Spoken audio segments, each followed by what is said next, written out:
चलिए दोस्तों, आशा करता हूँ आप सब लोग बहुत अच्छे होंगे। आओ चलो बिना टाइम वेस्ट करे फटाफट से शुरू करते हैं सर। हम क्या पढ़ रहे थे जिसके अंदर हमने इंस्टीट्यूट के मॉड्यूल के क्वेश्चन कर लिए थे और हम आ गए थे सर क्वेश्चन नंबर 6 पे। तो आइए जरा मेरे साथ-साथ क्वेश्चन नंबर 6 पढ़िए।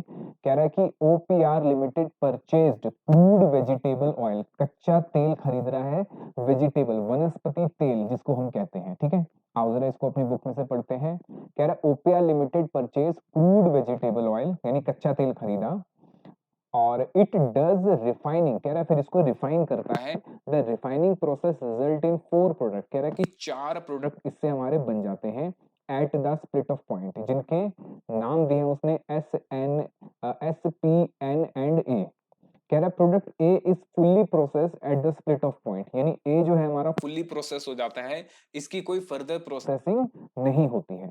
Product S N P can be individually further refined, कह रहा है इसको हम फर्दर रिफाइंड करके बना सकते हैं एस के, पीएम और NL.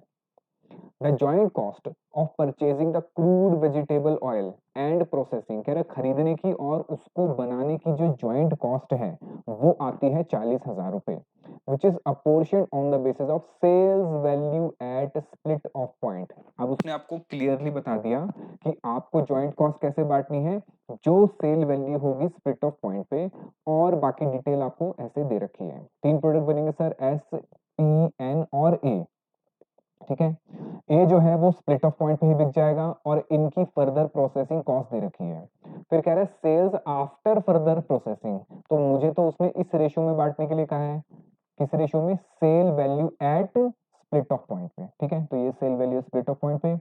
You are required to identify the product which can be further process for maximising profit, यानी सिंपल वो आपसे जानना चाहता है कि भाई फर्दर प्रोसेस करे या ना करे। तो भाई हमारा डिसीजन किसके ऊपर होता है? डिसीजन होता है सर मैक्सिमम बेनिफिट के ऊपर। जहां प्रॉफिट ज्यादा, वो मेरा। Maximum benefit. चलो सबसे पहले तो तो एक काम करो, इस इसकी बना लो फोटो। कैसे बनाएंगे सर? वही जैसे मैं आपसे बनवाता हूँ हमेशा सर। एक तो प्रोसेस शुरू हुआ, प्रोसेस शुरू होने के बाद, ये उल्टा क्यों बन गया भैया, सीधा करो। प्रोसेस शुरू होने के बाद हम पहुंचे सर स्प्लिट ऑफ पॉइंट पे, ये आ गया हमारा एस ओ पी, ज्यादा बड़ा हो गया, चलो कोई नहीं सर। ये आ गया स्प्लिट ऑफ पॉइंट। यहाँ से मेरे कितने प्रोडक्ट बने सर? यहाँ मेरे बना एक तो एस, एक बना पी, एक बना एन और एक बना ए। ए जो है आगे फर्दर प्रोसेस नहीं हो सकता, एस आगे फर्दर प्रोसेस होके बन जाएगा एस के, पी आगे फर्दर प्रोसेस होके बन जाएगा sir prime minister PM, N आके फर्दर प्रोसेस होके बन जाएगा एनएल। यहाँ से लेके यहाँ तक की जो जॉइंट कॉस्ट लगी, उसने कहा एक तो हमारा क्रूड ऑयल लगा, कितना क्रूड ऑयल, क्रूड ऑयल नहीं सॉरी क्रूड वेजिटेबल ऑयल लगा, 40,000 रुपए का उसने खरीदा, ये मेरी जॉइंट कॉस्ट हो गई। और उसने कहा कि इसको हम कैसे बांटेंगे, स्प्लिट ऑफ पॉइंट की सेल वैल्यू पे, ठीक है। उसने हमसे मांगा क्या है सर? उसने हमसे क्वेश्चन में पूछा है कि मैक्सिमम बेनिफिट कहां पर होगा, क्या फर्दर प्रोसेस प्रोसेस करे या ना करे। अब एस को फर्दर प्रोसेस करने में सर 80,000 रुपए लग रहे हैं, पी को फर्दर प्रोसेस करने में सर 32,000 रुपए लग रहे हैं, एन को फर्दर प्रोसेस करने में सर 36,000 रुपए लग रहे हैं। तो मुझे क्या करना है सर? मुझे इवेल्युएशन करना है कि प्रॉफिट किस में ज्यादा है, कि स्प्लिट ऑफ पॉइंट पे बेचने में ज्यादा है या फिर आगे प्रोसेस करके फिर बेचें, ठीक है। चलो कैसे करेंगे, आओ जरा।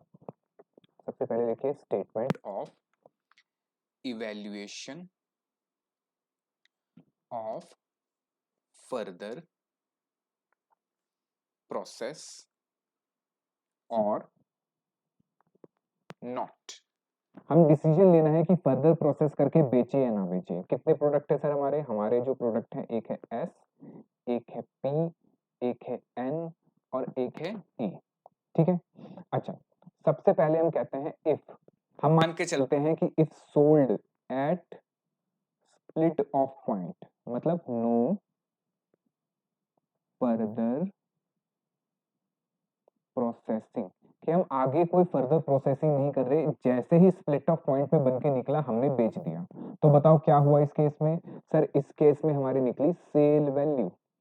क्या आप मुझे बता सकते हैं सेल वैल्यू कितनी कितनी क्वेश्चन में गिवन है? बिल्कुल सर, क्वेश्चन में गिवन है सर 20,000 रुपए। 12,000 रुपये, 28,000 रुपये और 20,000 रुपये। ठीक है, मुझे बताओ इसमें क्या माइनस होगा सर? इसमें माइनस होगा जॉइंट कॉस्ट। अब जॉइंट कॉस्ट अभी मुझे पता नहीं है, तो मैं इसके लिए क्या बना लेता हूँ सर? Working note number 1। और फिर क्या आ जाएगा सर? ये आ जाएगा मेरा सीधा सीधा प्रॉफिट। क्यों? क्योंकि सर इसमें हमारी फर्दर प्रोसेसिंग कॉस्ट है ही नहीं, क्योंकि मैं मान के चल रहा हूं कि मैंने स्प्लिट ऑफ पॉइंट पे ही बेच दिया है। आओ चलो वर्किंग नोट बनाते हैं, इसमें थोड़ी सी जगह छोड़ दो अच्छी सी, क्योंकि आगे भी हमें कुछ लिखना है इसमें। तो वर्किंग नोट नंबर 1 बनाते हैं। यहां लिखेंगे हम सर क्या? Statement of joint cost apportionment. ठीक है, चलिए मुझे बताइए जरा, ज्वाइंट कॉस्ट अपोर्शनमेंट हमारे कौन कौन से प्रोडक्ट हैं? सर हमारे प्रोडक्ट हैं एस और क्या था सर? पी, एन और ए। मुझे बताओ मेरी रेशियो किसकी होनी चाहिए? उसने कहा था बांटना है sale value at split off point, और sale value at split off point हमें पहले ही गिवन है सर, 20,000, 12,000, 28,000 और 20,000। ठीक है, टोटल कितना हो गया सर? टोटल अगर आप इसका लगाओगे तो 20, 28, 6 और 7 यानी 80,000 हो गया सीधा सीधा।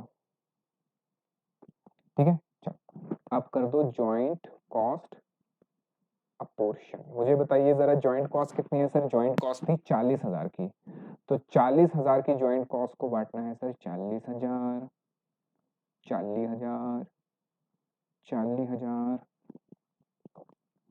40,000 multiply multiply multiply multiply multiply किससे सर? 20,000 डिवाइडेड बाय 80,000 मतलब 80,000, फिर 12,000। सर ये एग्जाम में ऐसे कैलकुलेशन करके दिखानी जरूरी है? नहीं, एग्जाम में आप डायरेक्टली लिख सकते हैं, पर अभी आपको लिखना पड़ेगा, क्योंकि अभी आप क्या कर रहे हैं मेरे साथ साथ? रिवीजन कर रहे हैं। रिवीजन मतलब अभी आप सीख रहे हैं। ठीक है, तो 28,000 डिवाइडेड बाय 80,000, फिर 20,000 डिवाइडेड बाय 80,000, तो ये जाएगा सर आधा हो जाएगा सीधा सीधा 10,000, क्योंकि 0.5 पे जाएगा। ये हो जाएगा 6,000, ये हो जाएगा 14,000, ये हो जाएगा सर 10,000। ठीक है, लो हमने ज्वाइंट कॉस्ट को अपोर्शन कर दिया, इसको लिख लो फटाफट से, ताकि हम आगे ज्वाइंट कॉस्ट को बांट के प्रॉफिट निकाल सके।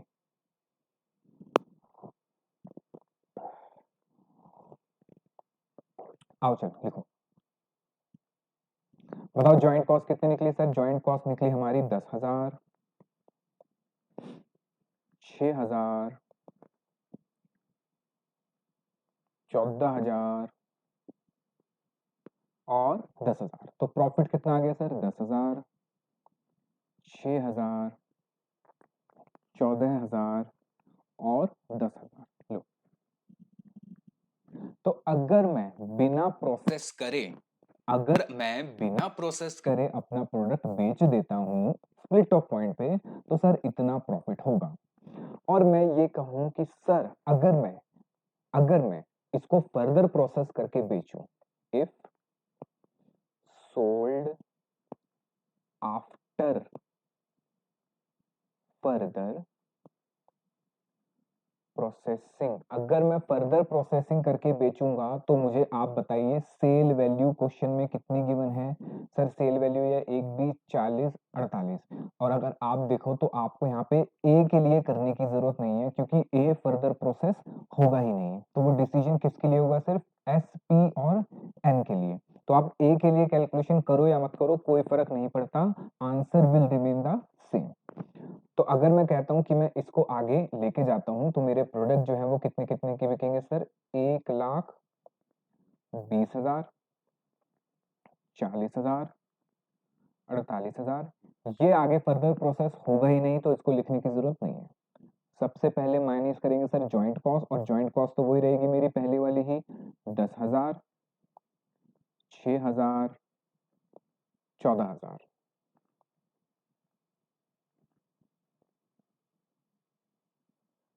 ठीक है, फिर माइनस करेंगे फर्दर प्रोसेसिंग कॉस्ट।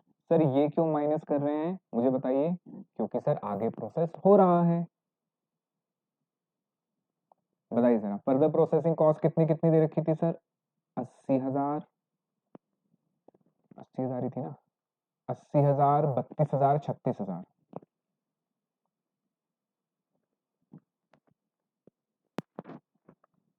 बताइए कितना मेरा प्रॉफिट आ रहा है? सर यहाँ पे ये हो गया 180। सर ये तो सीधा सीधा आपका 180 नहीं, 10, 90, 30,000 का प्रॉफिट हो गया। और ये हो गया 40 और 6 38, 2,000 रुपए का प्रॉफिट हो गया। और ये हो गया आपका 2,000 रुपए का लॉस हो गया। ठीक है, इसको लिखो पॉइंट नंबर बी। अब कंपेयर कर लो, किससे कंपेयर कर लो सर? अगर हम प्रोसेस करके बेचेंगे तो सर ए में कमाएंगे 30,000, और बिना प्रोसेस करके बेचेंगे तो कितना? 10,000। तो फायदा किसमें है? ए में। सर ए नहीं, एस। एस में फायदा है कि आप प्रोसेस करके बेचो। तो मैं निकाल लूंगा सबसे पहले इंक्रीमेंटल प्रॉफिट। इंक्रीमेंटल प्रॉफिट या लॉस कैसे निकला सर? ए माइनस बी। तो जरा ए माइनस बी करके बता दो कितना आ गया? सर ये तो प्रॉफिट आ गया 20,000 का, यहाँ पे लॉस आ गया 4,000 का। ठीक है, क्योंकि यहाँ पे 6 माइनस 6 करूंगा तो, और यहाँ पे 14 माइनस 2 करूंगा तो सर यहाँ पे क्या आएगा? 16,000 का सर यहाँ लॉस आ जाएगा। तो बताओ बेनिफिट किस में है सर? बेनिफिट है कि आप सिर्फ ए को फर्दर, सॉरी एस को फर्दर प्रोसेस करके बेचो। ठीक है, तो हम सजेशन दे देते हैं।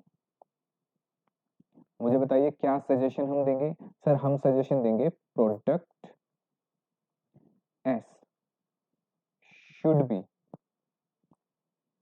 Further processed because only S have incremental profits. ठीक है, रिमेनिंग प्रोडक्ट्स कौन कौन से sir? Remaining products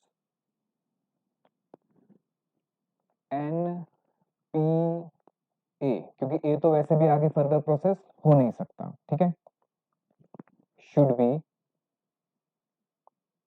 should not be, sorry should not be further process. ठीक है, बस लो हमने सजेशन दे दिया। मुझे बताओ क्या आपको बात समझ आई? फटाफट से लिख लो, और मैं मिलता हूं आपसे अगले क्वेश्चन में। ठीक है।